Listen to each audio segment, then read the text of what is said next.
উমস cooking ল্যাবে আজকে যে রেসিপি তোমাদের জন্য শেয়ার করব, এই রেসিপিটার নাম জল শুক্তো। সবজির মধ্যে লাগবে আলু, ভেন্ডি আর ঝিঙে, ব্যাস তিনটে সবজি দিয়ে অসাধারণ স্বাদে একটা শুক্তো তৈরি হয়ে যাবে। এই রেসিপিটা আমি শিখেছি ফেসবুকে আমার একটা ছোট্ট বন্ধু দেয়াসিনীর কাছ থেকে। ও ঠাকুমার রেসিপিগুলো শেয়ার করে, অসাধারণ সব রেসিপি। ফোড়নের জন্য লাগবে তেজপাতা 1 চামচ, আদা 1/4 চামচ, রাঁধুনি 1/4 চামচ, সর্ষে আগে থেকে আমি সব রেডি করে রাখলাম।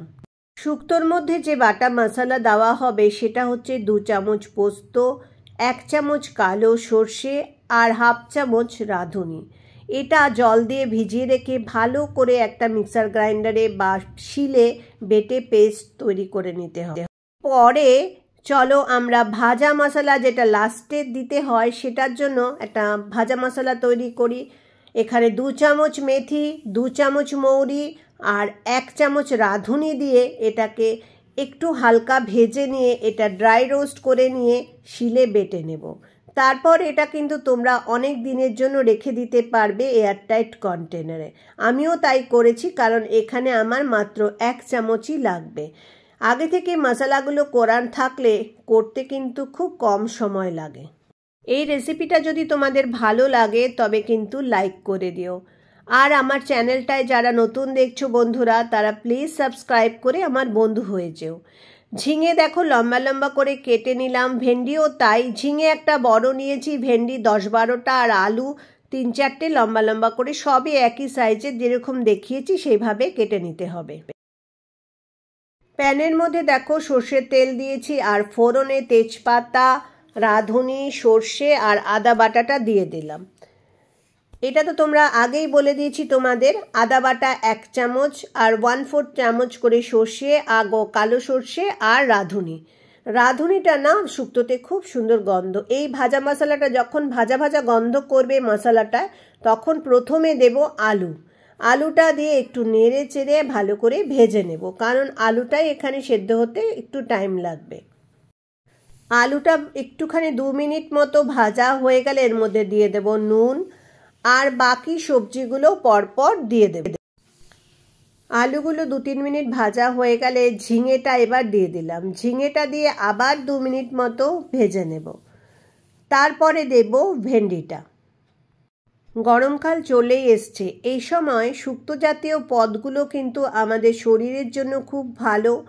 আর ব্যালেন্স ডায়েটের জন্য আমাদের যে বাঙালির পদগুলো আছে তার মধ্যে শুক্তোর কোনো তুলনা হয় না। ভেন্ডিটা দেওয়ার পরে একটু নাড়াচাড়া করে এবার ঢাকা দিয়ে মিনিমাম ফ্লেম করে দিয়ে, মানে একদম লো ফ্লেম করে দিয়ে এটাকে ঢাকা দিয়ে আমি 2-3 মিনিট রাখবো। তাহলে সবজিগুলো একটু সফট হবে এবং এর মধ্যে আমি দিয়ে দিলাম বাটা মশলাটা, পোস্ত, সর্ষে, রাঁধুনি বাটাটা। যেহেতু এটা জল শুক্তো, এখানে আমরা দুধের ব্যবহার করব না।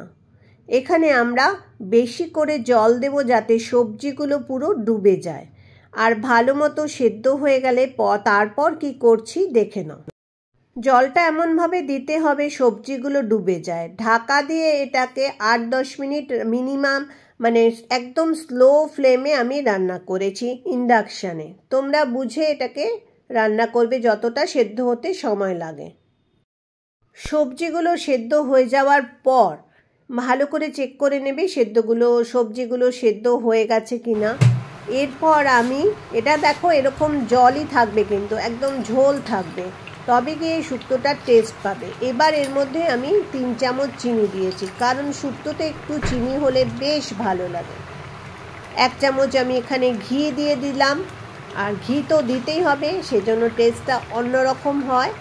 আর ঘি দেওয়ার পরে এর মধ্যে দিয়ে দেব আমি যে ভাজা মশলাটা বানিয়ে রেখেছিলাম সেটা 1 চামচ দিয়ে এবার 1-2 মিনিট ভালো করে ফুটিয়ে নিয়ে গরম গরম ভাতের সাথে পরিবেশন করব। এত সুন্দর একটা রেসিপি আমি খেয়েছি, এই শুক্তোটা এত ভালো লেগেছে তোমাদের কি বলবো। এজন্য দেয়াসিনীর জন্য রইল অনেক ধন্যবাদ। সবজি ভাজার সময় যেহেতু নুন দিয়েছি, আমার আর নুন দিতে লাগেনি। তোমরা চেক করে নিয়ে এবার নুন দিতে পারো। এই ধরনের নানা রকম রেসিপি দেখতে হলে আমার চ্যানেলটাকে সাবস্ক্রাইব করে নিতে পারো, শেয়ার করতে পারো তোমাদের বন্ধুদের সাথে। আর যে যেখান থেকে বন্ধুরা দেখছো সবাইকে ধন্যবাদ এবং অনেক ভালোবাসা। তোমরা সবাই ভালো থাকবে, সুস্থ থাকবে আর বন্ধু হয়ে আমার পাশে থাকবে। বা